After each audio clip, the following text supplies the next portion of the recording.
এটা হচ্ছে 17 শ্রাবণের আগের দিনের ভিডিও। প্রত্যেক বছর 17 শ্রাবণে আমার মা, মামি, দিদা আমরা সবাই জল আনতে যাই, গঙ্গা থেকে জল এনে বাবার মাথায় ঢালি।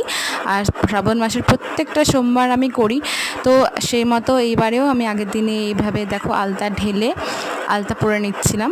আমাদের আলতার কাঠিটা হারিয়ে গেছিলো, তো আমি এভাবে কাপড় দিয়ে মুড়িয়ে আইসক্রিমের কাঠিতে বেঁধে আলতা পরার জন্যে স্টিক তৈরি করছিলাম আর কি। তোমরা এভাবে করতে পারো যদি কখনো হারিয়ে যায়। আর মা এদিকে ওরা সকালে পরে যাবে বলে শাড়ি, সায়া, ব্লাউজ সমস্ত কিছু আগে থেকে গুছিয়ে রাখছে। আমি আর এখানে বসে পড়েছি আলতা পরতে। আলতাটা আমি ছোটোবেলা থেকেই নিজে নিজেই পরতে পছন্দ করি।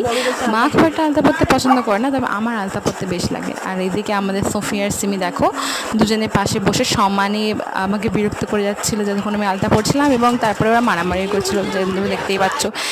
তারপরে আমার আলতা পরা হয়ে গেছে, ডান। আমি মাঝখানের ফুলটা